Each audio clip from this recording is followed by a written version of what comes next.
नमस्कार. नमस्कार. वक्रतुंड महाकाय सूर्यकोटी समप्रभ निर्विघ्नं कुरु मे देव सर्व कार्येषु सर्वदा. गणपती बाप्पा मोरया या अनंत चतुर्दशीच्या निमित्तानं सादर होत असलेल्या दूरदर्शन सह्याद्रीवरील कार्यक्रमात मी अमित काकडे आणि मी मानसी आंबडेकर तुम्हा सर्वांचं मनपूर्वक स्वागत करतो. गणपती बाप्पा आला आणि अगदी 10 दिवसातच चाललाय. येताना आपण जितक्या उत्साहात त्याचं स्वागत केलं ना, आज त्याला निरोप देताना अनेक भक्त भावुक झालेत.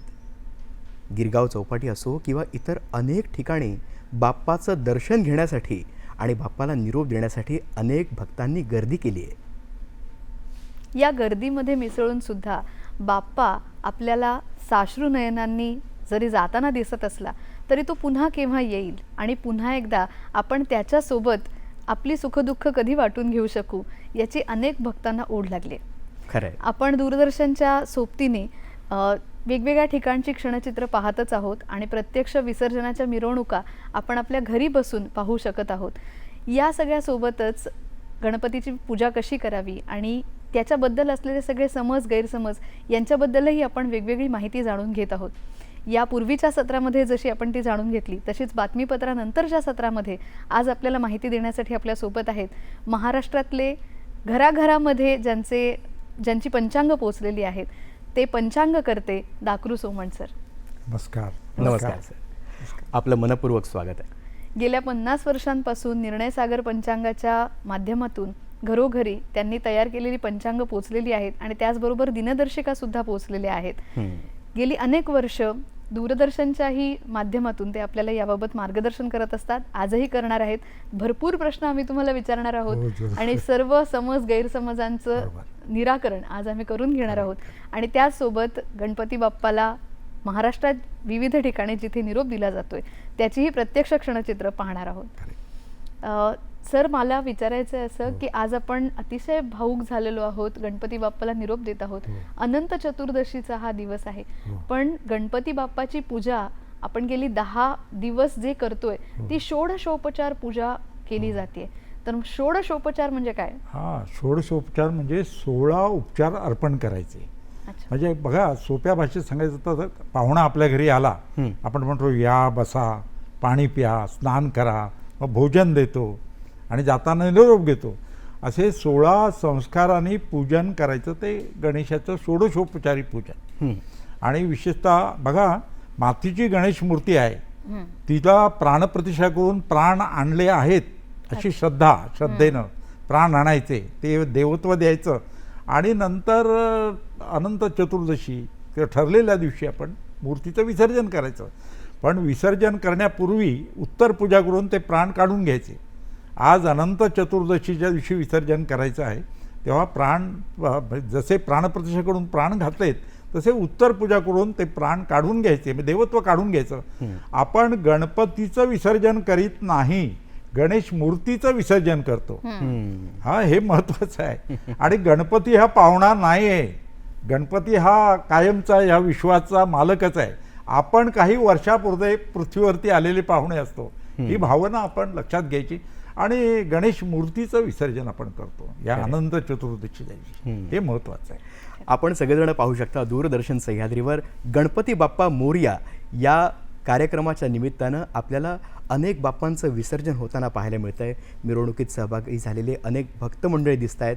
अगदी भक्तिभावाचा हा महापूर लोटला की काय मानसी, असं वाटतंय नाही का? खरंय. पण हे सगळं जाणून घेत असताना ठाणे भूषण पुरस्कारानं सन्मानित ज्येष्ठ खगोलतज्ञ आपल्यासोबत आहेत आणि अनेक आपले प्रेक्षकही हा कार्यक्रम पाहत आहेत ज्यांच्या मनात अनेक संभ्रम असतात सर. आणि त्यांना असं वाटतं की बाप्पाचं रूप फार मोहक आहे, प्रसन्न आहे नाही का? तुंदिलं तनुपोट आहे, मोठाले कान आहेत, अगदी सूक्ष्म डोळे आहेत. तुमच्या लेखी बाप्पाचं हे रूप आपल्याला काय सांगत असतं? बघा, लहान मुलं गणपती बाप्पाच्या मूर्तीकडे बघत राहतात, टक दोन बघतात आणि त्यांच्या मनात हेच प्रश्न येतो, हो ना, काय मूर्तीपासून काय घ्यायचं? पहिली गोष्ट बघा, डोकं मोठं, हत्तीचं मुख त्याचं आहे, डोकं मोठं, 14 विद्या 64 कलांचा अधिपती. म्हणून कान मोठे आहेत, का मोठे आहेत सगळं ऐकून घ्या. खरं म्हणजे गणेश मूर्ती आपल्याला शिकवत असते, तिच्यापासून आपण शिकायला पाहिजे. सगळ्यांचं ऐकून घ्या शांतपणे आयुष्यात, अनेक प्रश्न सुटतात ऐकून घेतलं की. त्यानंतर आपल्याला माहिती आहे डोळे बारीक आहेत, सूक्ष्म निरीक्षण करा. म्हणजे विद्यार्थ्यांना सांगायचं आहे परीक्षेचा पेपर पण नीट वाचा अगोदर, निसर्गाचं सुद्धा नीट निरीक्षण करा. गणपती बाप्पा हेच आपल्याला सांगतोय. त्यानंतर आपण बघितलं तर 4 हात आहेत मूर्तीला, 4 कामं ॲट ए टाइम करा. टाइम मॅनेजमेंट आधुनिक काळात सांगायचं खरंय. तर Multifaceted वेळेचा personality. उपयोग करा 4 हाताने. आणि पोट मोठं आहे. पोट मोठं म्हणजे काय, इतरांचे अपराध क्षमा करा, क्षमाशील राहा, हे विशेष आहे.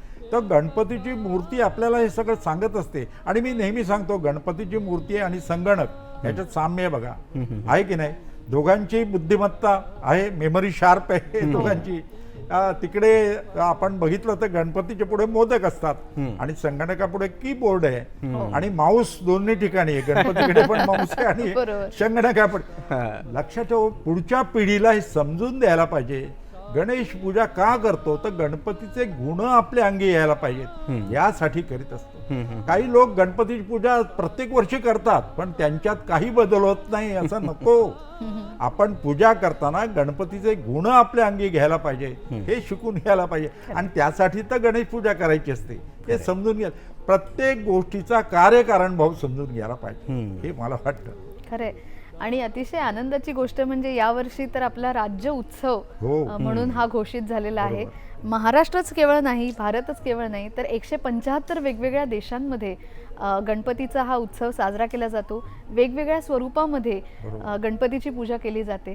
पण प्रत्यक्षामध्ये जी कृतज्ञता आपल्याला व्यक्त करायची आहे पृथ्वीच्या प्रती, त्यासाठी योग्य प्रकारे मूर्तीची निवड कशी करावी? हा चांगला प्रश्न विचारलाय. सर्वांना हाच प्रश्न. मूर्ती लहान पाहिजे, भक्ती आणि श्रद्धा मोठी पाहिजे. इथे भक्तीचं महत्व आहे, लक्षात घ्या. तुम्ही बघितलं असेल भक्ती पाण्यात मिसळली की तीर्थ होतं, भक्ती अन्नात मिसळली की प्रसाद बनतो. बनतो की नाही. तसंच भक्ती गीतामध्ये मिसळली की प्रार्थना बनते, तसंच भक्ती कामात मिसळली की सेवा बनते. भक्तीनं पूजा करा, श्रद्धेनं पूजा करा.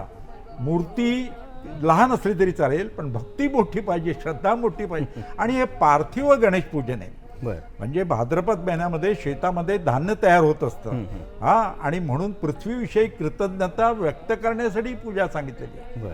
आणि म्हणूनच मातीच्या मूर्तीचे पूजन करायचे. म्हणून मी नेहमी सांगतो पुढच्या पिढीला समजावताना वैज्ञानिक दृष्टिकोनातून समजावलं पाहिजे.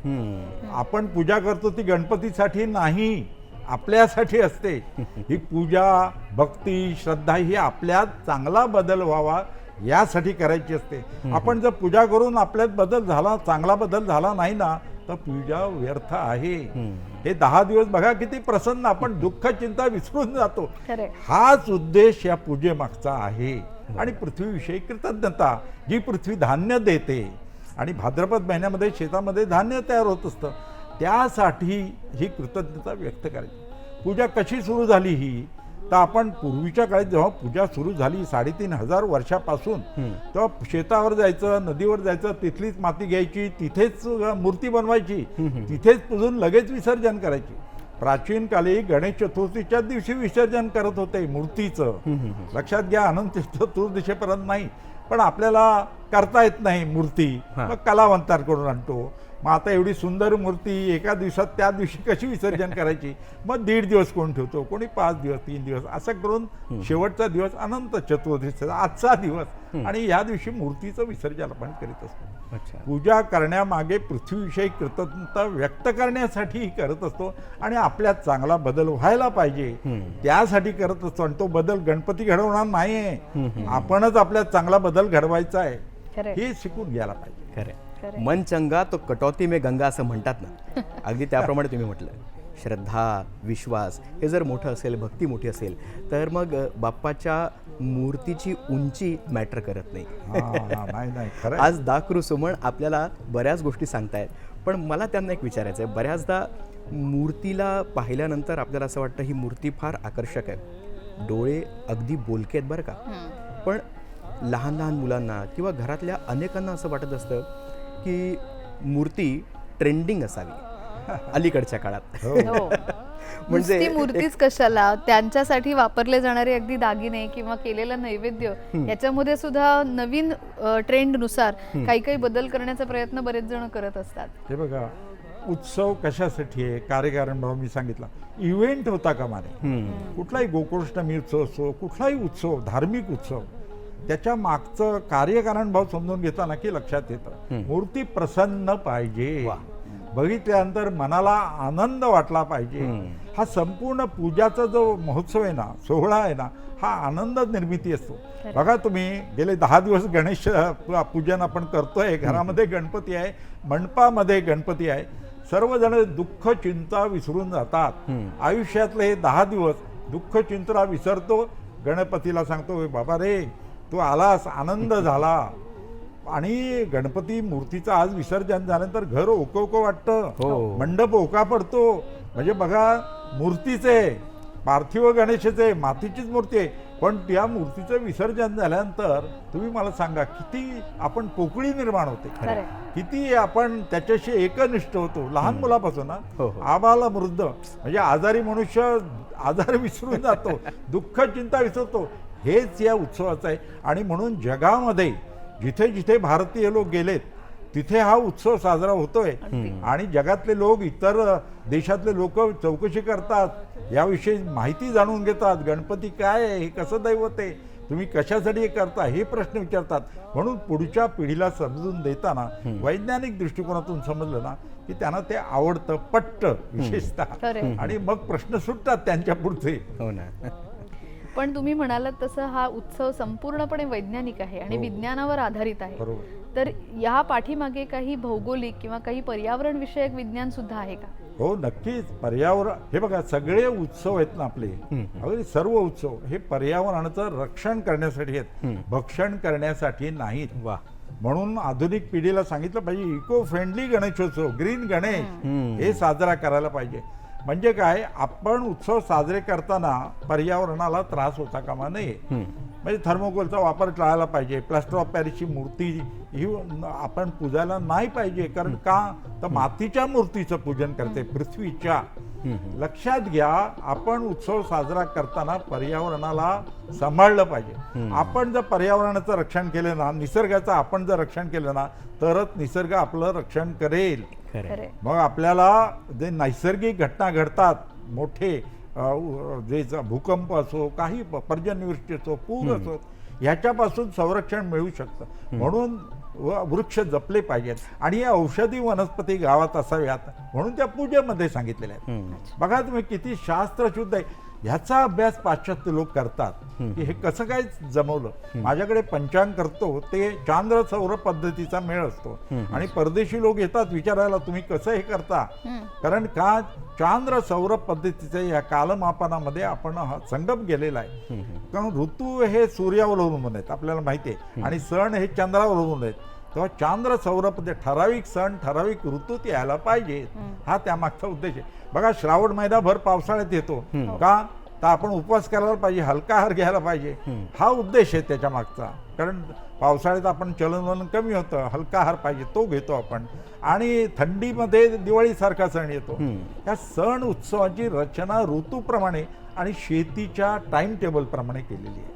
हा गणपतीचा पहिला उत्सव, भूमिपूजन, हे आपण श्रद्धेनं आपल्या पृथ्वीला कृतज्ञता व्यक्त करतो. मग पितृपक्ष येतो आपला, ज्यांनी आपल्याला जमीन दिली, शिक्षण दिलं, घर दिलं, त्यांचे कृतज्ञता व्यक्त करणं. आणि मग आपल्याला नवरात्र येतो, याच्यात आपल्याला माहिती आहे पितृपक्षांचं नवरात्र येतो, 9 दिवस नवरात्र असतो. ह्याच्या मागेच बघा निर्मिती शक्ती आणि 9 अंक ह्याच्यात साम्य आहे, ह्याच्यामध्ये नातं आहे. बी पेरल्यानंतर 9 दिवसांनी अंकुरतं, तसंच गर्भ झाल्यापासून 9 महिने 9 दिवसांनी मूल जन्माला येतं. म्हणून नवरात्र 9 दिवसांचं असतं. निर्मिती शक्ती, आदिशक्तीची पूजा. तुम्ही मला सांगा, हे कुठल्याही तर देशांमध्ये नाही. हेच भारतीय संस्कृतीचं वैशिष्ट्य आहे. निसर्गाला जपायचं म्हणजे निसर्ग आपल्याला जपेल, आणि सर्वांनी एकत्र दुःख चिंता विसरायचा, यासाठी उत्सव आहेत. आणि गणपती उत्सवात बघा तुम्ही, हे 10 दिवस किती आनंदात आहे. मूर्तीकडे अगदी अक्षरशः लोकांची रीग लागते, नमस्कार करतो प्रत्येक जण आपलं हृदय मोकळं करतो. पण एक गोष्ट लक्षात ठेवायला पाहिजे, आपल्यात चांगला बदल व्हायला पाहिजे, यासाठी हे आपण करत असतो. ही गोष्ट लक्षात व्हायला पाहिजे. खरंय. आपण एकीकडे पाहू शकतोच आहोत की निसर्गाप्रती असलेली कृतज्ञता सगळेजण व्यक्त करत आहेत, गणपती बाप्पाप्रती असलेला आपला भक्तिभाव सुद्धा व्यक्त करत आहेत आणि त्यामुळे खूप मोठ्या प्रमाणावर मुंबईत आणि इतर सर्वत्र विसर्जन मिरवणुकांमध्ये जी गर्दी आपल्याला पाहायला मिळते ही त्याचंच द्योतक आहे. आपण ही प्रत्यक्ष क्षणचित्र पाहणारच आहोत, पण त्याआधी घेऊया एक छोटीशी विश्रांती.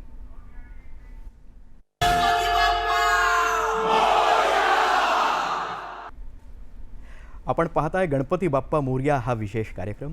अनंत चतुर्दशीच्या निमित्तानं बाप्पाला निरोप देत असताना अनेक भाविक एकत्रित आलेत.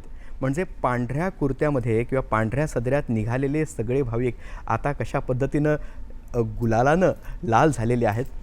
एकीकडे भक्तीचा महापूर लोटला असं म्हटलं तरी वावगं ठरणार नाही. गिरगाव चौपाटी असो किंवा इतर अनेक ठिकाणी सार्वजनिक गणेशोत्सवातल्या अनेक बाप्पांचं दर्शन ज्यांना ज्यांना या गणेशोत्सवात घडलं नाही ते सगळेजण रस्त्यावर उभं राहून करतायत, किनाऱ्यावर जाऊन करतायत. आणि इतकंच काय, ज्यांना ज्यांना घराबाहेर पडणं शक्य नाही ते सारेजण जगभर दूरदर्शन सह्याद्रीच्या माध्यमातून हे थेट प्रक्षेपण पाहतायत.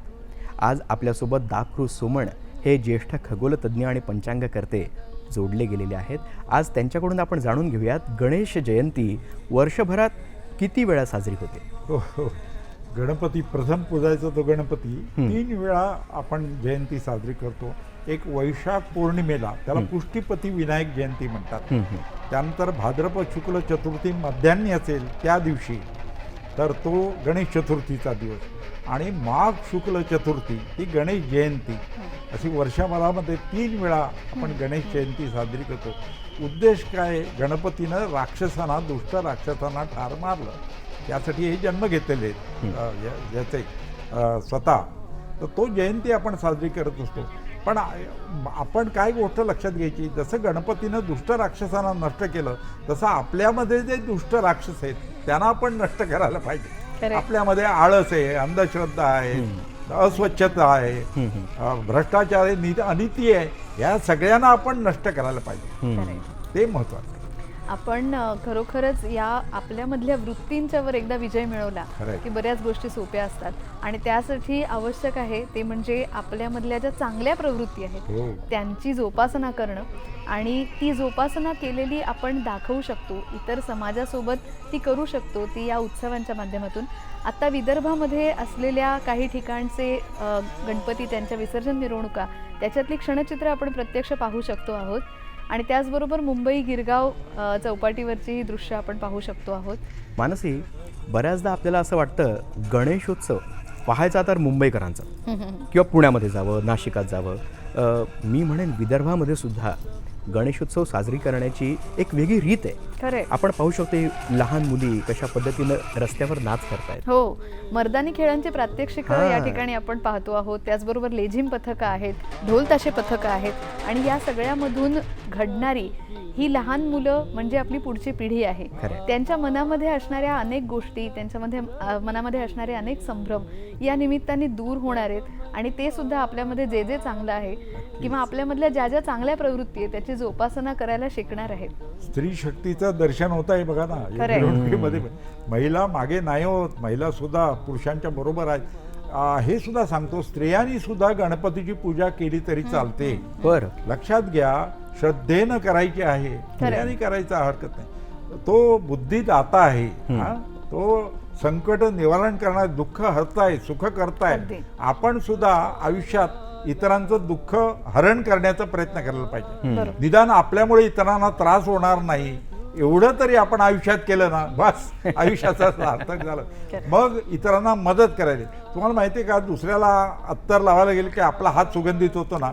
इतरांच्या जीवनात आपण सुख निर्माण केलं ना की आपल्या आयुष्यात सुख निर्माण होतं. आता इथे मूर्तिकारांनी बघा, मूर्ती किती सुंदर घडवलेली आहे. किती लोक ही मूर्ती पाहतात, मन प्रसन्न होतं.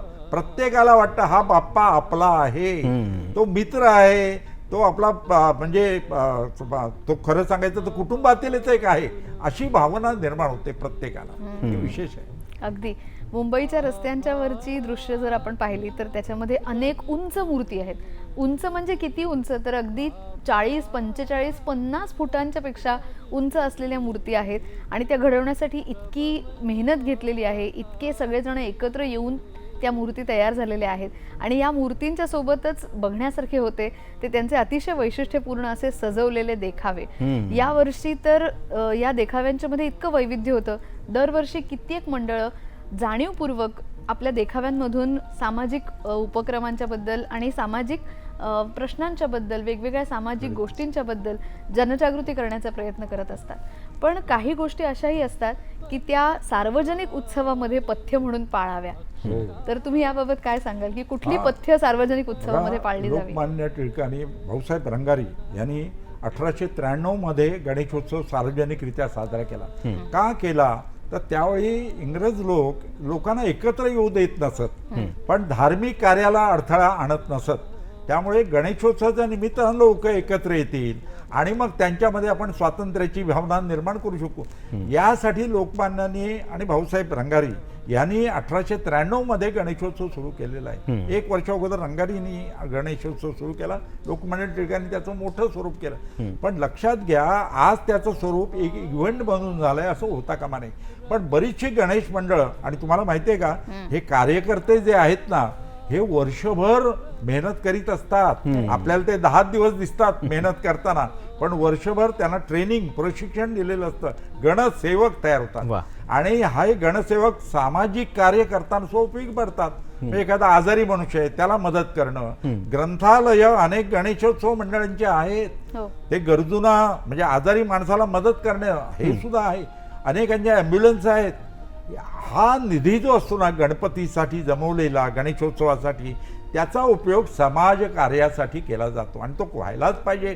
मूळ उद्देश स्वातंत्र्य मिळालं आपल्याला माहिती आहे, पण आरोग्य समस्या आहे, लोकांना एकत्र आणणं आहे, त्यांना वैज्ञानिक प्रशिक्षण देणं हे आहे आणि इतर एवढ्या समस्या आहेत ना आरोग्यविषयक, ह्या जरी गणेश मंडळांनी पार पाडल्या आणि वर्षभर असे उत्सव साजरे केले ना, तर लोक नक्कीच ते गणेश मंडळ प्रत्येकाला माझं वाटेल. आणि तीच मूळ उद्देश तोच आहे या सार्वजनिक गणेशोत्सव. आणि बरीचशी मंडळं त्या दृष्टीनं काम करतायत, हे विशेष आहे. सावरकरांनी म्हटलंच आहे की देहाकडून देवाकडे जाताना मध्ये देश लागतो आणि याचं भान ज्या ज्या मंडळांनी जपून जनजागृती करण्याचा प्रयत्न केला, वेगवेगळ्या देखाव्यांच्या माध्यमातून किंवा तुम्ही म्हणाला तसं वेगवेगळ्या उपक्रमांच्या माध्यमातून, आरोग्य शिबिरं घेतली, अनेक गरजूंना मदत देऊ केली, अनाथ आश्रमात, वृद्धाश्रमात जाऊन त्यांना देखील मदत देऊ केली, या सगळ्यांना खऱ्या अर्थानं सलाम आहे. पण दुसरीकडे या देखाव्यांमुळे कुठंतरी बाप्पाचं रूप पाहायला गेलेल्या भक्तांचं लक्ष बाप्पाकडून विचलित होऊन डेकोरेशनकडे जातं.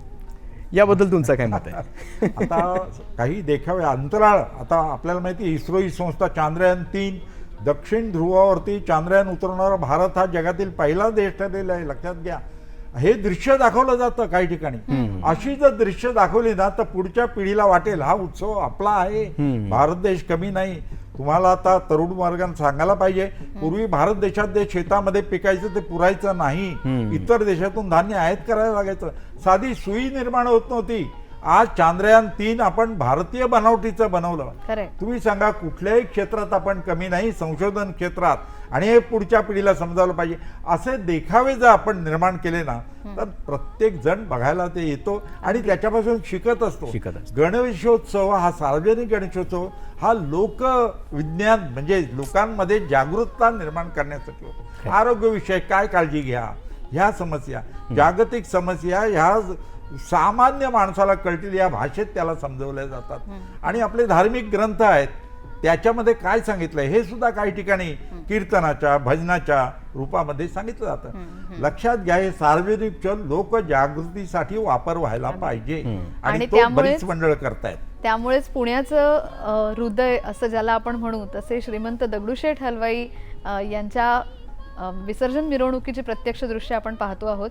आणि त्याचबरोबर आपल्याला महाराष्ट्र राज्याचे उपमुख्यमंत्री सन्माननीय एकनाथ शिंदे साहेब आणि इतर मान्यवर मंडळी देखील दिसत आहेत गिरगाव चौपाटीवर. त्यांनी देखील इथं आपली हजेरी लावली आहे. बाप्पाला निरोप देण्यासाठी तेही हजर आहेत. आणि एकंदरीत हा मिरवणुकीचा सोहळा अतिशय शिस्तबद्ध पद्धतीनं कसा होतोय यावरही देखरेख ठेवली जाते. पोलीस बांधव म्हणा, अनेक स्वयंसेवक, तुम्ही म्हणाल तसं गणसेवक, या सगळ्यांची ही सेवा कोणत्याही मोबदल्याची नसते बरं का, ही अगदी हृदयापासून आलेली असते. आणि म्हणून म्हणतो ना आपण, कोणत्याही फळाची अपेक्षा न करता एखाद्यानं बाप्पाची सेवा केली की ती सेवा त्याला फार मोठं फळ देऊन हो, जाते. रात्र सेवा करत असतात हे गणसेवक, हो ना. हे विशेष आहे. किती सुंदर मूर्ती आपल्याला पाहायला मिळते श्रीमंत दगडूशेठ हलवाई गणपती मंडळाची आणि त्यांची विशेष अशी गणेश मूर्ती. म्हणजे नावामध्ये श्रीमंत का आहे त्याचं उत्तम उदाहरण आपल्याला या मूर्तीकडे पाहिल्यानंतर लगेच कळत असेल, त्याची प्रचिती येत असेल. मूर्ती बाप्पाची कितीही मूर्तिकारांनी वेगवेगळ्या प्रकारे बनवण्याचा प्रयत्न जरी केला तरी देखील आपल्या मनात भक्तीचा उमाळा दाटून आला की नकळतपणे हात जोडले जातात, नक्कीच. मस्तक आणि झुकतं. प्रत्येकाला वाटतं गणपती माझ्याकडे बघतो, माझ्याकडे माझ्याच पाहतोय. समस्या तो सोडवणार आहे. हा. माझ्याकडे आपल्याला- देव माझा पाहतो आपल्याला एक ऊर्जा निर्माण होते मनामध्ये प्रत्येकाच्या. बघा ना, इथे प्रत्येक मनुष्य, याला कोणी निमंत्रण दिलेलं नाही, स्वतःहून आलेले लोक, हजारो लाखो लोक या गणेशोत्सवात सामील झालेले. प्रत्येकाचा भाग याच्यामध्ये आहे.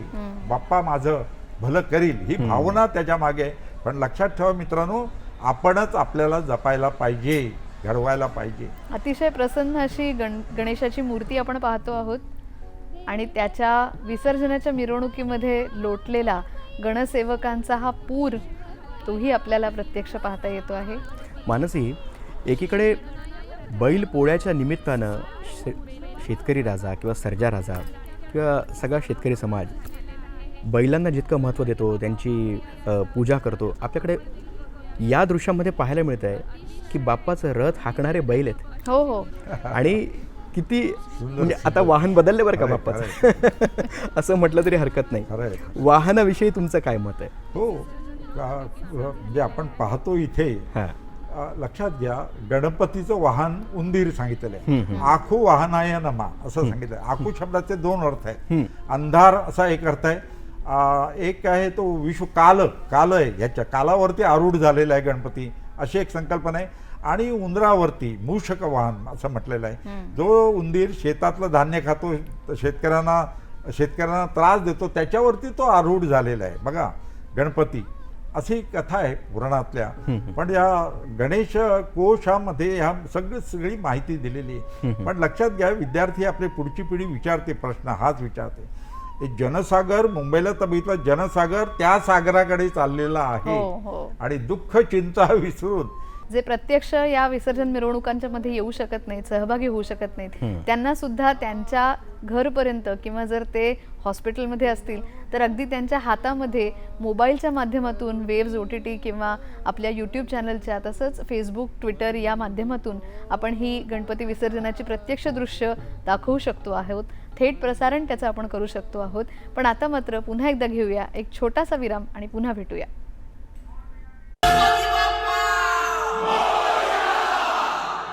गणपती बाप्पा मोरया या दूरदर्शनच्या विशेष कार्यक्रमामध्ये आणि गिरगाव चौपाटीवरची म्हणजे मुंबईतली गणपती बाप्पाच्या विसर्जनाची दृश्य आम्ही तुम्हाला प्रत्यक्ष दाखवत आहोत. आपण पाहू शकतो आहोत कोल्हापूरमधली काही दृश्य. कोल्हापूरमध्येही अशाच भव्य मूर्तींच्या विसर्जन मिरवणुका सुरू आहेत. सकाळपासून या मिरवणुका अतिशय शिस्तबद्ध वातावरणामध्ये कोल्हापूरमध्ये निघालेल्या आहेत आणि त्यांची प्रत्यक्ष दृश्य आपण पाहू शकतो आहोत. मानसी, आपण पाहू शकतो प्रत्येक ठिकाणी विसर्जन करण्याची पद्धत थोडी वेगळी आहे. हो. मगाशी पुण्याची काही दृश्य पाहिली आपण, त्यात प्रत्येकानं आपली टोपी धारण केलेली होती. कोल्हापूरच्या विसर्जनाच्या मिरवणुकीमध्ये अनेकांनी फेटे बांधलेत, अगदी फुगड्या घातल्या जात आहेत. गिरगावमध्ये, मुंबईत गिरगावमध्ये आपल्या महाराष्ट्राचे माननीय मुख्यमंत्री देवेंद्रजी फडणवीस यांचं आगमन झालेलं आहे आणि तिथलीही प्रत्यक्ष दृश्य आता आपल्याला पाहायला मिळणार आहेत. त्यांच्यासोबत आहेत उपमुख्यमंत्री माननीय एकनाथजी शिंदे आणि अनेक मान्यवर, रामदासजी आठवले आहेत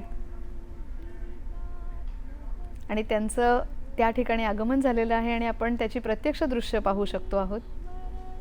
गणपती बाप्पाला निरोप देण्यासाठी ते खास उपस्थित झालेले आहेत. घर बसल्या दूरदर्शन सह्याद्रीच्या माध्यमातून गणपती बाप्पा मोरया हा कार्यक्रम पाहत असताना प्रत्येकाला जणू असाच भास होत असावा की आपण स्वतः गिरगाव चौपाटीच्या किनाऱ्यावर आहोत, कोल्हापुरात आहोत, पुण्यात आहोत. कारण हे सगळं चित्र पाहता कुठंतरी काही जणांच्या मनात इच्छा येत असेल ना की यावर्षी टाळलं पण पुढच्या वर्षी आपण नक्की तिथं जाऊयात आणि त्याचाही आनंद लुटूयात की विसर्जनाच्या मिरवणुकीत सहभागी झाल्यानंतर तिथं कसं वाटतं. गर्दी फार असते, पण तरीसुद्धा नियोजन उत्तम असल्याकारणानं प्रत्येक भक्त आपल्या भक्तिभावानं तिथं एकत्रित आलेला आहे. बाप्पाला पुष्पवर्षाव करून निरोप दिला जातो आहे. महाराष्ट्राचे माननीय मुख्यमंत्री देवेंद्रजी फडणवीस आणि उपमुख्यमंत्री एकनाथजी शिंदे आणि इतर अनेक मान्यवरांच्या शुभ हस्ते.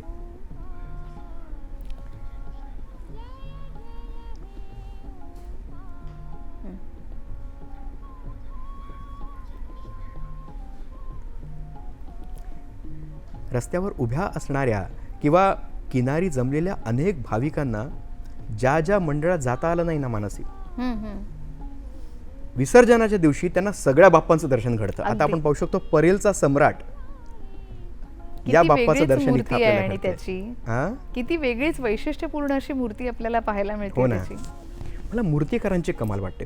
मी एकदा पेणला भेट दिली होती सोमन सर, आणि पेणच्या मूर्तिकारांना विचारलं होतं की तुमचा मूर्ती बनवण्याचा काळ कधी सुरू होतो. ते म्हणतात बाप्पा गेले, नवरात्र सरली की दसऱ्याच्या दिवशी आम्ही पाठ पूजतो. म्हणजे इथपासूनच त्यांची सुरुवात होते आणि मग वर्षभर ते मूर्त्या बनवत असतात. खरंय. बरं, एक मूर्ती साकारण्यासाठी त्या मूर्तीला किती जणांचे हात लागतात. अगदी नक्कीच. आणि तुम्ही बघितलं का, डोळे हे रंगवणं हे जास्त कौशल्याचं आहे. अगदी. प्रत्येक मूर्तीमध्ये डोळे पाहत राहावे असं वाटतं. आता ही इतकं सुद्धा सुंदर. जी मूर्ती आपल्याला दिसते आहे त्याच्यामध्ये सिंहावर आरूढ असलेला गणपती बाप्पा आहे. एक वेगळ्याच प्रकारची ही मूर्ती आहे. त्याच्या हातामध्ये कमळ आहे. अतिशय उंचच्या उंच अशा मूर्ती आहेत आणि त्या गणपती बाप्पाला वेगवेगळी रूपं दिलेली आहेत. बाल गणेश सुद्धा आहे त्याच्यामध्ये.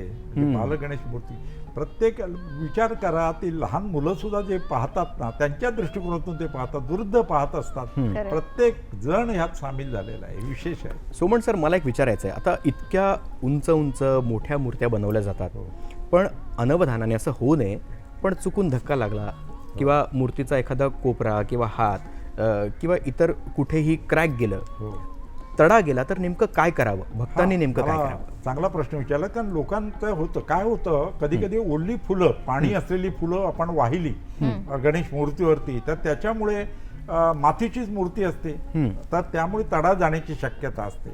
अशा वेळी घाबरायचं नाही. मी पुन्हा एकदा सांगतो, देव कधी कोणाचं वाईट करीत नाही. देव हा कृपाळूच असतो, तो क्षमाशील असतो. माणसंच कधी कधी एकमेकाला त्रास देतात, देव कधी त्रास देत नाही. तेव्हा घाबरायचं नाही, प्रार्थना करायची आणि लगेच मूर्तीचं विसर्जन करायचं. ती मातीची मूर्ती, असं घडू शकतं. घाबरायचं नाही. हे मग निर्भयता. खरं सांगू का, आपण पूजा करून आपल्याला निर्भयता प्राप्त होते. आहे माझा मागे, आहे म्हणतो की नाही आपण गाण्यामध्ये म्हणतो नाही, व्यवहारामध्ये देव माझा आहे उभा माझ्यावरती. हा जो आत्मविश्वास आहे ना, ही निर्भयता ही आपल्याला उपयोगी पडते. कारण समाजामध्ये आपण बघितलं ना, आपण निर्भय राहिलो ना, तरच आपला टिकाव निघेल, तरच आपण सुखी होऊ, तरच आपण आनंदी होऊ. हा जनसागर बघितला तरी आपण वाटतो वा, आपण किती निर्भय, आपण त्यातलेच एक होतो. सागरातील एक थेंब पाण्याचा जसा असतो तसं आहे. आता ही बघा ना, इथे एक सुंदर मूर्ती लोक पाहतायत. किती मला सांगायला भक्तिभाव, श्रद्धा आणि ही ऊर्जा आहे ना, ही वर्षभर पुरते. म्हणून आपण म्हणतो गणपती बाप्पा मोरया, पुढच्या वर्षी लवकर या, तू ये लवकर अशी म्हणतो. हे जनसागर बघून ही ऊर्जा ही महत्वाची. दुःख चिंता विसरायला लावतात. आणि म्हणूनच मी पुन्हा सांगतो, हा उत्सव ग्लोबल उत्सव आहे. आज जगामध्ये जिथे जिथे भारतीय गेलेला आहे, तिथे तिथे उत्सव, गणेशोत्सव साजरा करतोय आणि आपली संस्कृतीचा प्रचार हा संपूर्ण जगामध्ये होतोय. हेच भारतीय संस्कृतीचं महत्वाचं वैशिष्ट्य आहे.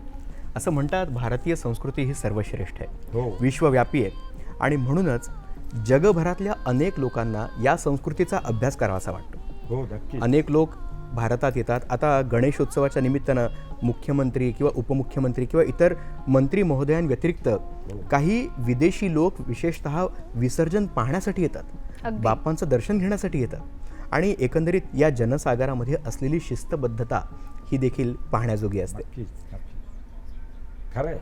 कारण आपण बघितलं, त्यांच्या मुलाखती सुद्धा घेतल्या जातात परदेशी लोकांच्या. ते म्हणतात असं जगात कुठेही नाही, एवढा जनसागर लोटलेला जातो. आणि शिस्तीमध्ये हे विसर्जनाची मिरवणूक चाललेली, म्हणून ते त्याचा अभ्यास करायला लागतो. पण मला असं वाटतं, बाप्पाच्या निमित्तानं किती लोक एकत्रित आले, खरंय. आनंदाची देवाणघेवाण होते. पण अग्रपूजेचा मान आपल्या संस्कृतीत बाप्पाला दिला जातो बरं का. हा तर असं का? हा चांगला प्रश्न विचारला. एकदा काय झालं, नारद मुनीने अमृतापासून तयार केलेला मोदक पार्वतीला दिला आणि पार्वतीचे 2 पुत्र गणेश आणि कार्तिकेय दोघे मोदकासाठी हट्ट करायला लागले. पार्वती म्हणाली, जो कोणी सिद्धी प्राप्त करेल त्यालाच मी देईन मोदक.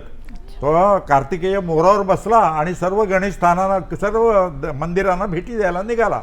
आणि गणपतीनं काय केलं, आपल्या आई वडिलांची पूजा केली आणि त्यांच्या भोवती प्रदक्षिणा केली आणि तिथेच नमस्कार करून उभा राहिला. कार्तिकेयाला त्याला वाटलं आपल्याला सिद्धी प्राप्त झाली, आता पार्वती आई माता आपल्यालाच मोदक देईल अमृताचा. पण नाही, पार्वती म्हणाली, मी गणपतीलाच मोदक देणार, आई वडिलांची सेवा करण्यासारखी सिद्धी नाही दुसरी.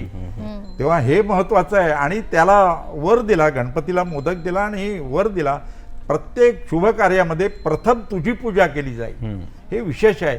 मला मुद्दाम पुढच्या पिढीला सांगायचं आहे की आई वडिलांची सेवा करा, त्यांची सेवा करणं हीच ईश्वर पूजा आहे. हे आत्ता नव्हे, पार्वतीनं गणपतीला त्या काळात सांगितलं. तेव्हा वृद्ध माणसांची सेवा करणं ही सुद्धा एक पूजा आहे, त्यांच्या प्रती आदर निर्माण करणं, आणि तेच या कथेतून सांगितलेलं आहे. हे बघा, लहान लहान मुलं सुद्धा सिंधुदुर्गामध्ये बाप्पाला निरोप देण्यासाठी स्वतः हातात बाप्पाची मूर्ती घेऊन आलेत विसर्जनासाठी, नाही का. काउन्सिलर जनरल देखील आपल्याशी जोडले जात आहेत. नमस्कार, और अब हमारे साथ हैं मिस्टर थियरी वैन हेल्डन, consul deputy head of mission of Netherlands. Hello, good evening sir. Good evening. How are you? I am good. I must say you're looking very dapper in this Indian attire. How are you feeling? Oh, I'm feeling super excited. I'm so happy to be here, to be able to celebrate this fantastic event. I mean, Ganpati Visarjan is the most important event, I think, in Mumbai. So I'm very happy and also very honored and humbled to be part of this festivity here in Mumbai. That's amazing, sir. What do you think about the arrangements that are made here today?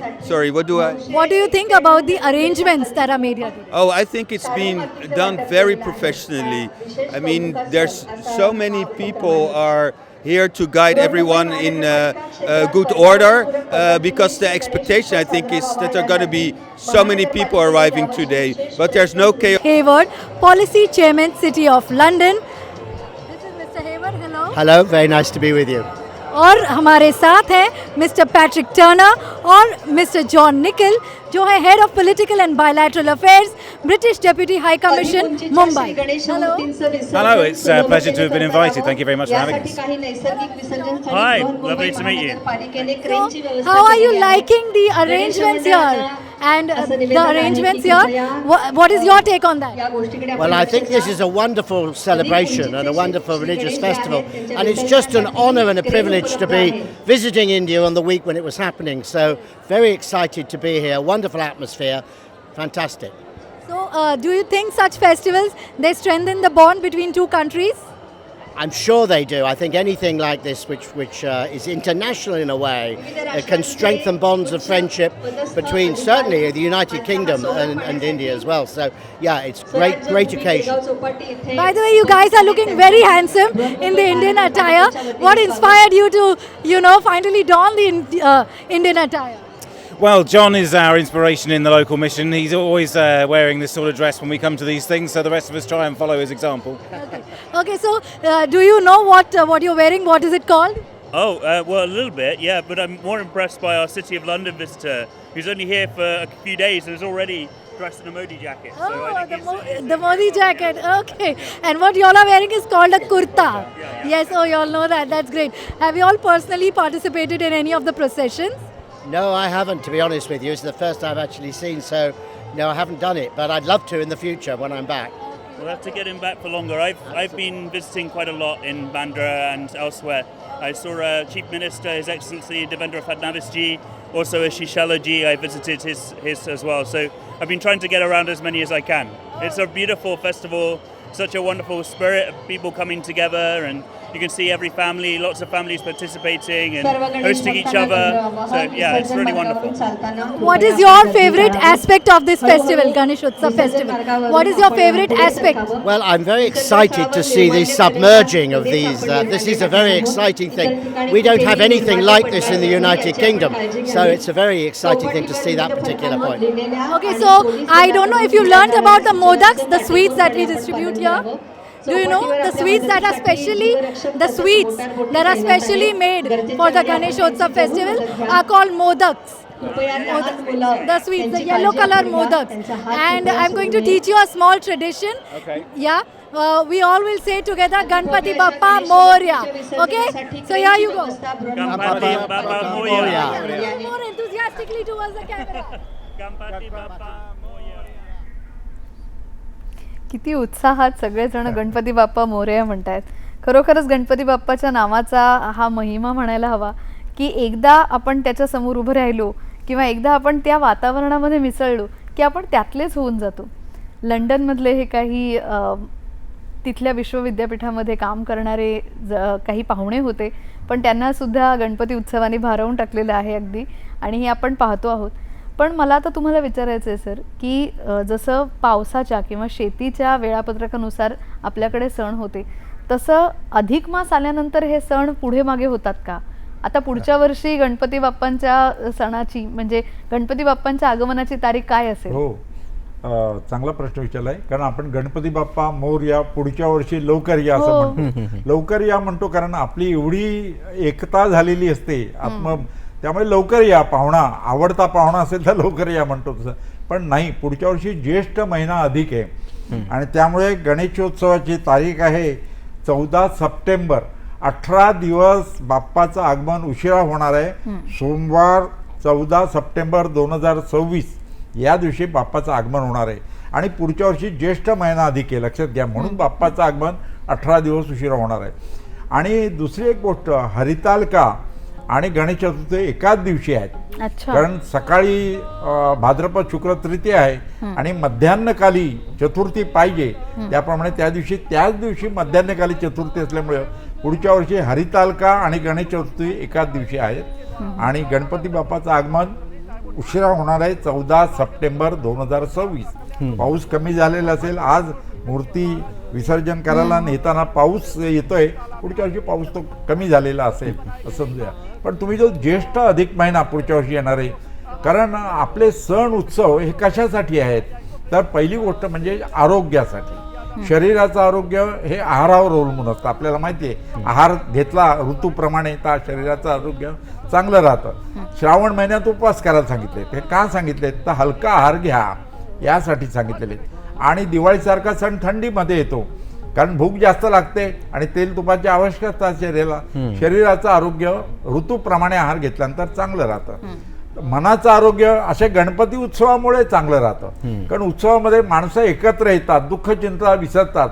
एकत्र आल्याने बघा, या दिवशी मुलांना सुद्धा वाटतं आपले काका मामा सगळे आले, मित्रमंडळी आली, आनंद वाटतो की नाही एकत्र आल्यानं. तो आनंद उत्सवात मिळतो. आणि अशा शरीराच्या आणि मनाच्या आरोग्यासाठी हे सण उत्सवाची रचना केलेली.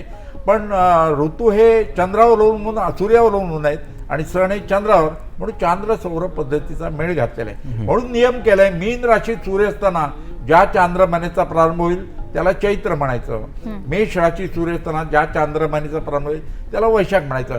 कधी कधी एका राशीत सूर्य असताना 2 चांद्र महिन्याचा प्रारंभ होतो, त्यावेळी पहिला अधिक महिना येतो आणि दुसरा निज महिना येतो. पुढच्या वर्षी ज्येष्ठ अधिक महिना आहे, त्यामुळे ते बरोबर ऋतूप्रमाणे सांगड घातली जाईल सणांची. हे कधी गिरगाव, कधी दादर, कधी भायखळ्यामधून दिसणारा आपला लालबागचा राजा आणि महाराष्ट्रातल्या अनेक ठिकाणच्या बाप्पांच्या विसर्जनाची मिरवणूक आपल्याला पाहायला मिळतच आहे. पण आता तुम्ही पुढच्या वर्षाची बाप्पाची येण्याची तारीखही सांगितली. माझ्या मनात नकळतपणे प्रश्न आला की मला यावर थोडासा अभ्यास करायचा आहे. बऱ्याच जणांना असा प्रश्न असेल ना की गणेश महती किंवा गणेश पुराणात वेगवेगळ्या कथा कोणत्या आहेत, याबद्दल थोडीशी माहिती जाणून घ्यावी. म्हणजे आम्हाला हेही माहिती आहे की अनेकदा पंचांग निर्माण करणाऱ्यांमध्ये किंवा खगोल तज्ज्ञांमध्ये जेव्हा मतभिन्नता होते तेव्हा दाखरू सोमणांना विशेषतः बोलावलं जातं. तर तुम्ही आम्हाला सजेस्ट करावं की यासाठी नेमक्या कोणत्या पुस्तकांचा आधार घ्यावा. चांगला प्रश्न विचारलाय. एक मुग्दल पुराण आणि गणेश पुराण हे 2 प्राचीन ग्रंथ आहेत. 3,500 वर्षापासून गणेश पूजा आपण करतोय. 3,500 वर्ष ऋग्वेदामध्ये संदर्भ आहे. नंतर अथर्वशीर्ष गणक ऋषीनं लिहिलं. अथर्व ऋषीनं त्याची फलश्रुती लिहिली. हे इतकं जुनं आहे की प्राचीन कालापासून हे करतो. तर मुग्दल पुराण आणि गणेश पुराण हे ग्रंथ उपलब्ध आहेत. त्याचा अभ्यास करा. गणेश कथा संपतील त्याच्यापासून आपल्याला बोध घेता येईल. ही पहिली गोष्ट. दुसरं एक मला सांगायचं आहे, आरती आपण म्हणतो पूजा केल्यानंतर, पण आरती शुद्ध म्हणायला पाहिजे. त्यासाठी वर्षभर अगोदर पुस्तक आणून त्याचे नीट वाचन करायला पाहिजे. लक्षात घ्या, हे सर्व आपल्यासाठी असतं, देवासाठी नसतं. तुम्ही अशुद्ध आरती उच्चार केला तर देवाला काही फरक पडणार नाही, आपल्यामध्ये पडतो, ऐकणाऱ्यामध्ये पडतो. आरती ही आर्त स्वरूपात म्हणायची असते, ऐकणाऱ्याला बरं वाटलं पाहिजे. बघा ना, काही लोक भजन असं करतात ना, ऐकावं असं वाटतं. म्हणजे इतर भाषेतलं सुद्धा भजन ऐकताना आपल्याला कळत नाही अर्थ त्याचा, पण ऐकावं असं वाटतं, आहे की नाही. तसंच आरती ही आर्त स्वरूपात म्हणायची. समर्थ रामदासांनी गणेशाची आरती लिहिली, किती वर्षापूर्वी लिहिली बघा. ती आपण आरती दरवर्षी म्हणतो, पण अशुद्ध काही लोक म्हणतात, ती म्हणता कामा नये. अगोदरपासून ते पुस्तकाचा अभ्यास करायला पाहिजे आणि शब्द कुठला चुकतोय ते सुधारायला पाहिजे. हे महत्त्वाचं. आणि आरती म्हटल्यानंतर आपण घालीन लोटांगणं म्हणत असतो. ते घालीन लोटांगणं हे याची रचना कोणी केली? एकानं केलेली नाही आहे. 5 लोकांनी घालीन लोटांगणाची रचना केली. आपण एक प्रार्थना करतो ईश्वराला. पहिलं घालीन लोटांगण जे आपण सुरुवात करतो ते संत नामदेवांचं आहे बघा, मराठीत नामदेवाचं आहे. त्यानंतर त्वमेव माता त्वमेव पिता हे जे म्हणतो ना, ते शंकराचार्यांच्या गुरुस्तोत्रातील आहे. त्या 4 ओळी गुरुस्तोत्रातील आहेत. नंतर कायेन वाचा मनसेंद्रियन वा म्हणतो ते महर्षी व्यासांच्या श्रीमद भागवतातील आहेत ओळी. आणि अच्युतम केशवम रामनारायण आपण जे म्हणतो आरती नंतर, तर ते शंकराचार्यांच्या अच्युताष्टकम त्याच्यामधलं आहे. आणि हरे राम हरे कृष्ण म्हणायची पद्धत आहे. आणि ते म्हणतो काली संत चरण यजुर्वेदी उपनिषदातील. 5 लोकांनी लिहिलेलं 4-4 ओळी आपण म्हणत असतो. आणि इतकं तल्लीन होतो ना. आता आरती संपल्या, काही ठिकाणी महाआरती करतात. ह्या आरती सुद्धा किती सुंदर. शेवटच्या चरणात त्याचं नाव असतं, आरतीची रचना केली. आर्त स्वरूपात म्हणायची, तल्लीन व्हायचं. शेवटी स्तोत्र हे स्तुती स्तोत्र आहे त्या देवतेचं. आणि प्रत्येक देवता प्रसन्न व्हायला पाहिजे आपल्यावरती, म्हणजे गणपतीचे गुण आपल्या अंगी यायला पाहिजेत, यासाठी ती आरती म्हणतो. आणि घालीन लोटांगण म्हणून मग आपण अथर्वशीर्ष म्हणतो, काही पठण करतात. आणि ही भक्ती चालू. लक्षात ठेवा, श्रद्धा आणि भक्ती महत्त्वाची. काही सहस्र नावं गणपतीची घेतात, प्रत्येक नावामध्ये अर्थ आहे गणपतीचा. आणि ते म्हणून उपासना करीत असतात. उपासना करायची ती देवासाठी नाही, आपल्यात चांगला बदल व्हायला पाहिजे ह्याच्यासाठी. मी नेहमी सांगत असतो, तुम्ही स्नान करता, आंघोळ करतात, कशासाठी करतो? आपली स्वच्छतेसाठी शरीराच्या. तसंच मनाच्या स्वच्छतेसाठी उपासना असते, देवासाठी नसते, आपल्यासाठी असते. आपल्यात चांगला बदल व्हायला पाहिजे ही भावना त्याच्यामध्ये असते. अगदी खरं म्हणलात सर तुम्ही. स्तवनात इति स्तोत्रम आणि मननात इति मंत्र.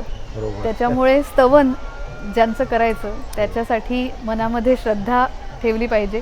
आणि जेव्हा ज्या व्यक्तीचं किंवा ज्या भगवंताचं आपल्याला मनन करायचं त्याच्यासाठीचे कमी अक्षर असलेले असे मंत्र म्हणता येतात. या दोन्ही प्रकारच्या उपासना आपल्याला करता येतात आणि त्याच्याबद्दलची जास्त माहिती आपण जाणून घेऊया. पण गणपती बाप्पा मोरया या कार्यक्रमामध्ये घेऊया एक छोटीशी विश्रांती.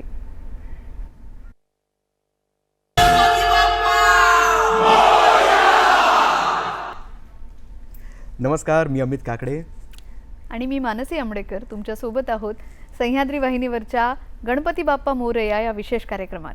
आज गणपती बाप्पा मोरया हे म्हणताना फार बरं वाटतं बरं का मानसी. कारण एकीकडे दूरदर्शन सह्याद्रीच्या निमित्तानं सगळेजण बाप्पांचं दर्शन घेत आहेत, आपलंही दर्शन घडतं आहे. आणि वेगवेगळ्या भव्य भव्य मूर्तींचं दर्शन घडत असताना बाप्पाला आपण निरोपही देत आहोत. सोमण सरांकडून बरंच काही शिकूनही घेत आहोत.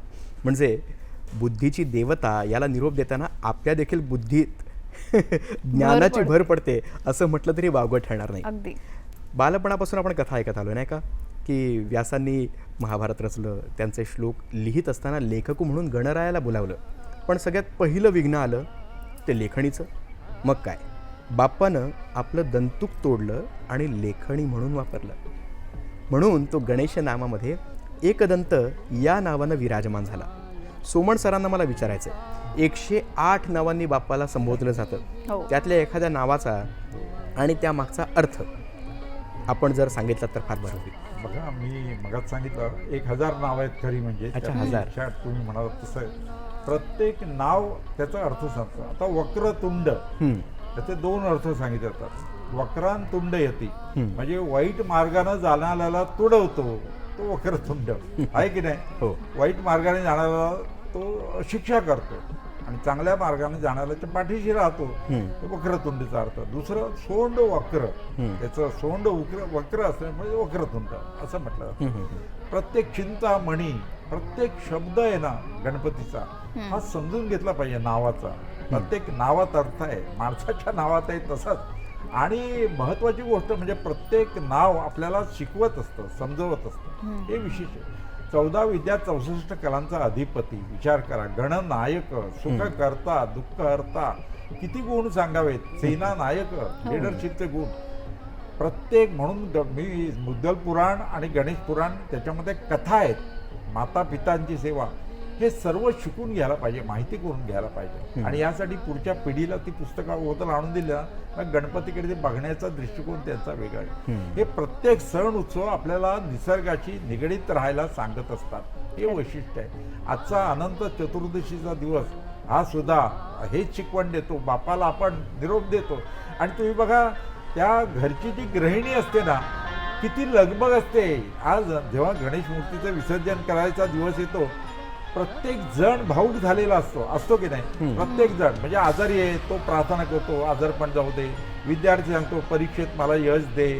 प्रत्येक जण, एखादा विवाह व्हायचा असेल तर तो सांगतो माझे जोडीदार चांगला मिळते.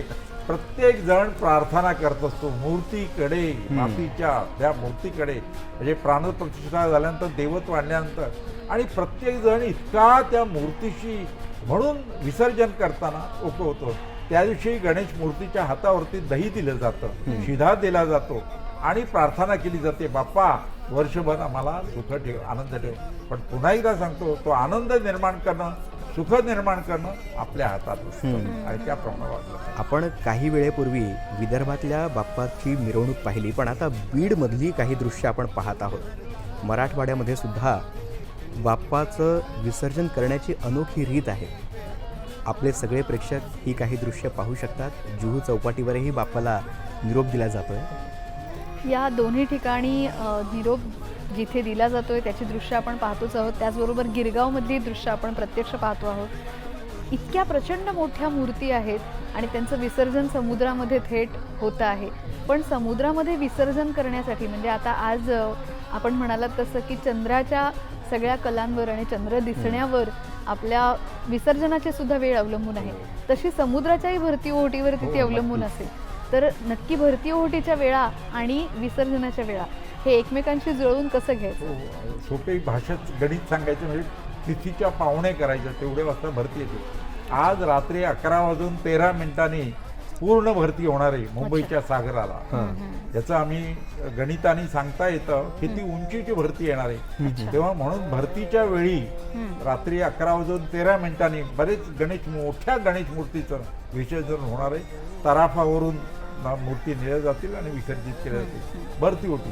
परंतु लहान मूर्तीचं कृत्रिम तलावात विसर्जन करण्याची पद्धत आहे आणि प्रत्येक नगरपालिका यासाठी तयारी करते अगोदरपासून आणि कृत्रिम तलावात रूपांतर त्या विसर्जन मूर्तीचं केलं जातं. काही मूर्ती घरामध्येच हौदामध्ये विसर्जन करण्याची पूर्वी पद्धत होती. कारण पाणी प्रदूषित होता, जलप्रदूषण होता कामा नये ही काळजी प्रत्येक जण घेत असतो.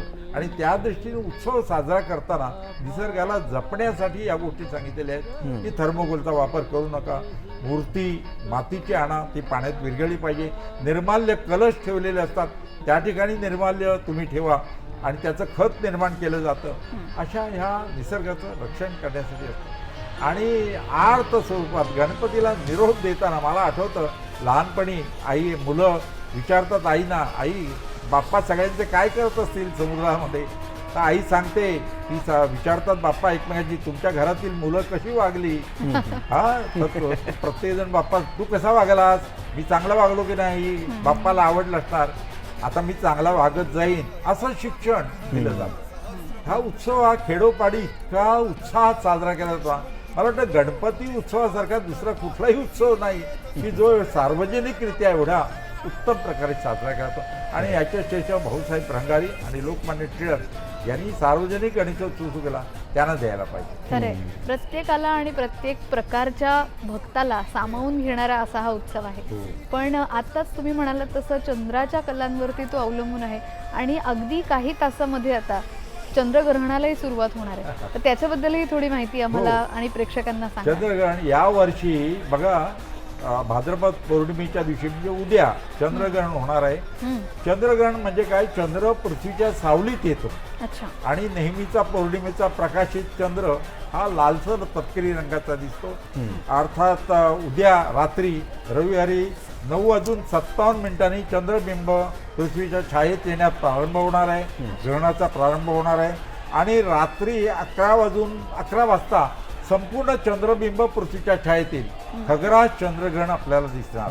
संपूर्ण चंद्रबिंब लालसर तपकिरी रंगाचं दिसणार आहे आणि रात्री 12:23 म्हणजे 1 तास 23 मिनिटं खगराज स्थिती दिसणार आहे. साध्या डोळ्यांनी हे दृश्य आपल्याला पाहता येणार आहे. आणि उत्तर रात्री 1:27 चंद्रबिंब हे पृथ्वीच्या छायेतून बाहेर येणार आहे. मित्रांनो, हे ग्रहण पाहायला विसरू नका, अवश्य पहा. आजचा अनंत चतुर्दशीचा दिवस संपल्यानंतर उद्या भाद्रपद पौर्णिमेला चंद्रग्रहण आहे. खगराज चंद्रग्रहण संपूर्ण भारतातून दिसणार आहे. विशेषतः पालकांनी, शिक्षकांनी विद्यार्थ्यांना दाखवा आणि ग्रहण कसं लागतं हा नैसर्गिक आविष्कार हा समजून घेतला पाहिजे. आणि त्या दृष्टीने चंद्र तुम्ही म्हणालात त्याप्रमाणे उद्या 1 तास 23 मिनिटं चंद्रबिंब खगराज स्थितीत आपल्याला दिसणार आणि साध्या डोळ्यांनी हे पाहता येणार. आताही आपण डोळ्यांनी पाहू शकत आहोत बीडमधली काही दृश्य. किती बरं वाटतं ना मानसी, लहान लहान मुलं वेगवेगळे अवतार घेऊन आलेत असं मी म्हणेन. थोड्या वेळापूर्वी आपल्याला वासुदेव पाहायला मिळाला बीडच्या विसर्जनाच्या मिरवणुकीमध्ये. आणि हा वासुदेव नेमका कोण बरं, लहान मुलांना तर माहिती नसेल, कारण शहरीकरण झाल्यामुळे वासुदेवाला बिचारायला त्या दूधवाले पेपरवाले यांच्यामध्ये यायला गॅपच मिळत नसावा. त्यामुळे तो दिसतो कसा, त्याची कथा काय हे देखील आपल्याला ठाऊक नसतं. पण काही महाराष्ट्रातल्या ग्रामीण भागामध्ये आजही वासुदेव येतो आणि त्याचंच रूप आपल्याला त्या बीडच्या मिरवणुकीत पाहायला मिळालं. मला तुम्हाला विचारायचं, गौरी गणपतीचं विसर्जन होत असताना एक लहान मुलगा आमच्या मित्राच्या घरातला, सक्षम नाव आहे त्याचं, अगदी रडायला लागला. बाप्पाचं विसर्जन होत होतं आणि त्याला असं वाटलं की आपल्या घरातलाच कोणतरी व्यक्ती आपल्याला सोडून जातोय आणि त्याला पाण्यामध्ये बाप्पाला 3 वेळा नाही का बुडवतात आणि मग सोडतात ती मूर्ती. त्यावेळेस तो अक्षरशः धाय मोकलून रडायला लागला. म्हणजे लहान मुलंसुद्धा त्या मातीच्या मूर्तीवर इतकं प्रेम करू लागतात की आपण शब्दात ते व्यक्त करू शकत नाही. त्यामुळे तुम्ही मगाशी म्हणालात भरती आणि ओहोटीचा विषय, मी तर म्हणेन की विसर्जनाच्या निमित्तानं अनेक ठिकाणी अनेक भक्तांच्या भक्तीची भरती आत्ता आली की काय असा आपल्याला भास होतो आहे. पण या एकंदरीत सण उत्सवाच्या निमित्तानं लोक एकत्र येतात, काही काळानंतर एकमेकांपासून विलग होतात. मनातला द्वेष, राग हे सगळं काही आपण क्षणात विसरून जातो नाही का. पण हे सगळं घडत असताना समजा गणेशोत्सवाच्या निमित्तानं एखाद्या घरात गरोदर स्त्री असेल, त्यामुळे सुयार लागतं, किंवा आणखी काही निमित्तानं घरामध्ये अशी काही अडचण आली, तर त्या कुटुंबियांना आपण काय सुचवा? नाही, असं आहे गैरसमज आहे. घरात गरोदर स्त्री असेल तर गणेश मूर्तीचं विसर्जन करायचं नाही. लक्षात घ्या, तसं करायचं नाही. विसर्जन ठरल्या दिवशीच करायचं. बरं, शास्त्रामध्ये असं सांगितलेलं आहे, ठरल्या दिवशीच मूर्तीचं विसर्जन करायचं. त्या गर्भाचा किंवा होणाऱ्या मुलाला आणि विसर्जनाचा काहीही संबंध नाही. गणपती हा कृपाळूच आहे, त्याचे आशीर्वाद त्या मुलाला मिळणारच आहेत. तेव्हा ही गोष्ट लक्षात ठेवायची की मूर्तीचं विसर्जन ठरल्या दिवशीच करायचं. असं अडचण म्हणजे गरोदरपणामुळे त्या मूर्तीचं विसर्जन, काही लोक असं पण करतात, या वर्षीची मूर्ती पुढच्या वर्षी विसर्जन करतात. तसं पण करायचं नाही, कारण मातीची मूर्ती असते, ऋतू बदलामुळे तडा जाण्याची शक्यता असते, तेव्हा या वर्षीची पूजलेली मूर्ती याच वर्षी विसर्जन करायला पाहिजे. हे गैरसमज आहेत ना, हे काढून टाकायला पाहिजेत. आणि हा आनंदोत्सव आहे, जीवनातील दुःख चिंता. आता तुम्ही मुलाची जी गोष्ट सांगितली ना, अशीच सर्वांना वाटतं. हे दिवस भारावून जातात, म्हणजे इतकी वाटते श्रद्धा भक्ती इतकी ओतप्रोत असते की असं वाटतं अरे रे अजून गणपती विसर्जन करायला नको, अशी मुलं आईवडिलांना सांगतात. मित्रांनो, हेच महत्त्वाचं आहे. पण प्रत्येक गोष्टीचा कार्यकारणभाव सांगायला पाहिजे. पण पुन्हा एकदा सांगतो, गणपती हा पाहुणा नसतो, आपणच काही वर्षांपुरते पृथ्वीवर आलेले पाहुणे असतो. गणपती हा सृष्टीचा निर्माता आहे. आणि अथर्व शीर्षामध्ये तेच सांगितलेलं आहे. थर्व म्हणजे हलणे आणि अथर्व म्हणजे स्थिर राहणे, शीर्ष म्हणजे डोकं, बुद्धी स्थिर करण्याचं स्तोत्र म्हणजे अथर्व शीर्ष. त्या अथर्व शीर्षात असं सांगितलं आहे, गणक ऋषीनं लिहिलेलं आहे. आणि त्यांनी सांगितलेलं आहे की तूच विश्व आहेस, तूच सृष्टीचा निर्माण करणारा आहेस. पृथ्वी, आप, तेज, वायू आणि आकाश हे तूच आहेस. इतकं सुंदर रचना केलेली आहे गणक ऋषीनं. खरं सांगू का, अथर्व शीर्षाचं पठण करायला पाहिजे. उच्चार पण मुलांचे चांगले होतात. वर्षभर त्याचा अभ्यास करायला पाहिजे. आणि असं केलं ना, गणपतीचं प्रणम्य शिरसा देवम संकटनाशन स्तोत्र ही स्तोत्र समजून घेऊन वाचली पाहिजेत. आणि संस्कृतमध्येच म्हणायला पाहिजे असं नाही, आपण मराठीत ती समजून घेतली पाहिजेत, मातृभाषेत समजून घेतली पाहिजे. समजून गोष्ट घेतली ना की ती करताना आनंद वाटतो. संगीत आपल्याला येत असेल तर ऐकताना मजा वाटते. क्रिकेटचा सारखा खेळ माहीत असेल तर आपल्याला पाहताना मजा येते. तसं जीवन कसं जगावं हे उत्सव शिकवत असतात. माणसानं माणसाशी माणसासारखं वागावं हेच उत्सव शिकवत असतात. आणि गणेशोत्सव तेच सांगत असतात. नक्कीच आपण सोमण सरांकडून आणखी बऱ्याच गोष्टी जाणून घेणार आहोत, पण तत्पूर्वी घेऊयात एक छोटीशी विश्रांती.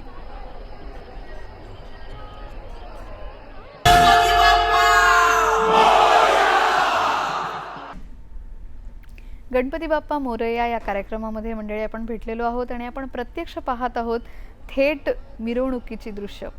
विसर्जनाच्या मिरवणुका वेगवेगळ्या ठिकाणी सुरू आहेत, पण पूर्वीच्या काळी हे विसर्जन सगळ्यांनी एकत्र मिळून डोंगराच्या वर असलेल्या भागामध्ये जाऊन करायचं असायचं. आणि त्याची सुद्धा एक महत्त्वाची गोष्ट आहे बरं का अमित. तर पूर्वीच्या काळी पार्थिव गणेश म्हणजे आता तुम्ही जसं म्हणलात तसं शेतमातीच्या मूर्ती तयार केल्या जायच्या. या मूर्तीवर पंचामृत वाहिलं जायचं, म्हणजे त्याच्यामध्ये दूध आहे, दही आहे, तूप आहे, वेगवेगळ्या अशा पंचामृतातल्या गोष्टी आहेत, जेणेकरून त्या 10 दिवस सतत त्या मातीमध्ये वाहिल्यामुळे त्या पार्थिव गणेशाच्या मूर्तीमध्ये त्या एकत्र ॲब्झॉर्ब केल्या जायच्या. आणि त्यानंतर त्याच्यामध्ये जे तयार होणारं कल्चर होतं त्या गोष्टीमुळे शेतामध्ये आपल्याला धान्य वाढवण्यासाठी ज्या गोष्टींची आवश्यकता असते ते म्हणजे वेगवेगळ्या प्रकारचे जंतू आणि म्हणजेच बॅक्टेरिया.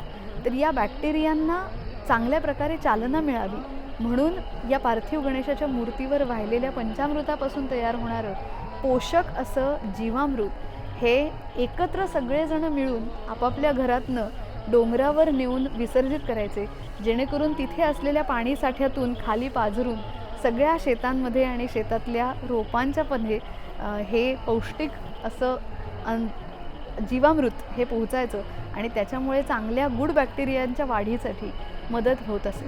आणि त्यामुळे अशा प्रकारे हा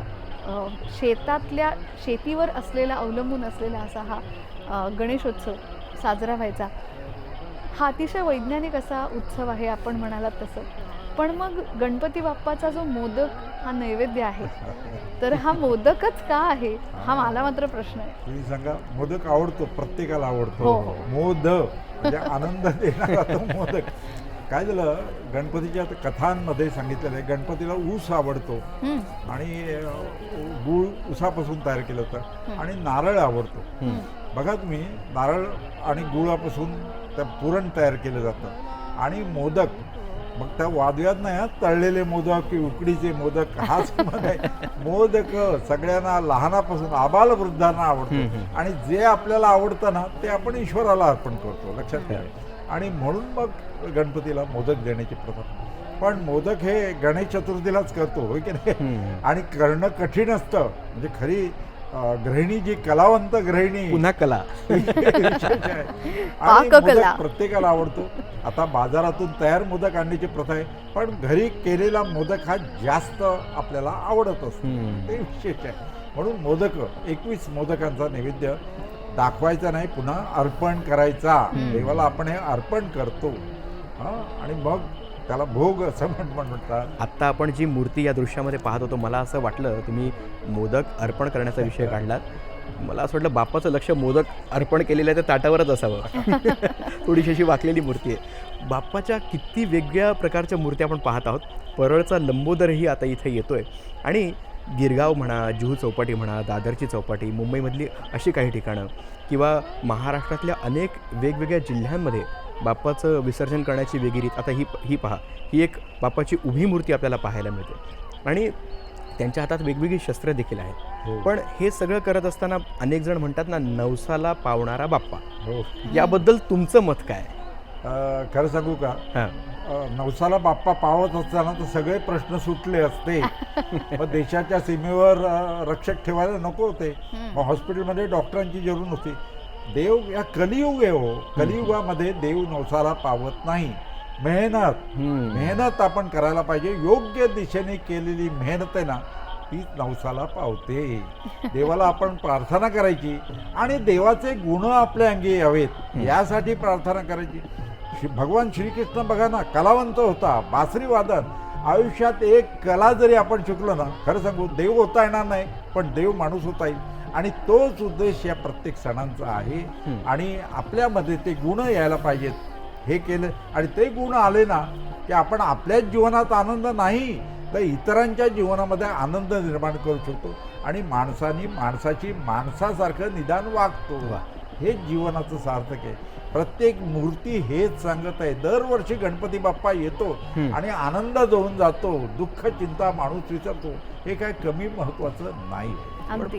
मला मानसी, सोमण सरांना एक प्रश्न विचारायचा, तो तुझ्या पण मनात असावा कदाचित. म्हणजे सोमवारी आपण शंकराची पूजा करतो नाही का, मंगळवार हा बाप्पासाठी राखून ठेवलाय, तर यामागे काय शास्त्र आहे? मग सांगितलं, अंगारकी चतुर्थी, मंगळवारी संकट चतुर्थी आली की अंगारकी चतुर्थी असते. पण मंगळवार हा मंगळ ग्रहाचा आहे. आपण म्हणतो गणपतीचा आहे, प्रत्येकाला एक एक वार दिलेला आहे, निदान सगळ्यांची भक्ती केली जावी. सोमवारी शंकराची भक्ती केली जावी. लक्षात ठेवा, हे सगळे म्हणजे श्रावणी सोमवारी आपल्याला माहिती असेल, शिवामोठू वाहतात. एक मूठभर धान्य द्यायची तरी सवय पाहिजे आपल्या घरी आलेल्या, सासरे आलेल्या कन्येला. किती उदात्त हेतू आहे की नाही आपल्याला. दान, यज्ञ, तप आणि दान ही संस्कृती आपली आहे. आणि त्यामुळे प्रत्येक सण हेच आपल्याला सांगत होतो, तू तुझ्यात चांगला बदल कर. आणि आज अनंत चतुर्दशीला गणेश बाप्पाला नमस्कार करताना प्रत्येकाचे हात जोडले जातात, प्रार्थना केली जातं, बाप्पा तू माझ्यावरती प्रसन्न हो, तुझी शक्ती माझ्या अंगात. आणि ही जी ऊर्जा आहे ना, बस ही ऊर्जा वर्षभर माणसाला श्रीमंत बनवते, संपन्न बनवते. हेच या उत्सवाचं मूळ हेतू आहे आणि तो साध्य आज होतोय.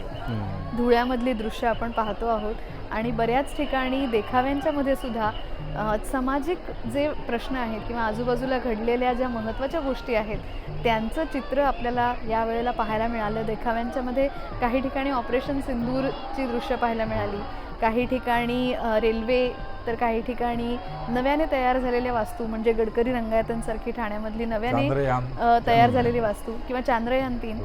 तर काही ठिकाणी देखाव्यांच्या मध्ये नुकतंच जे रजिस्टर्ड पोस्ट ही सेवा, जी टपाल सेवा बंद झाली, तिच्या आठवणीमध्ये असलेले सुद्धा काही देखावे पाहायला मिळाले, जेणेकरून आपल्याला त्या सेवेचा किंवा ज्यांनी तो काळ पाहिलेला आहे त्यांच्या स्मरणरंजनाचा पुन्हा एकदा आनंद घेता येईल. आणि हो मानसी, तू म्हणालीस ना, त्यात मी सुद्धा एक देखावा पाहिला.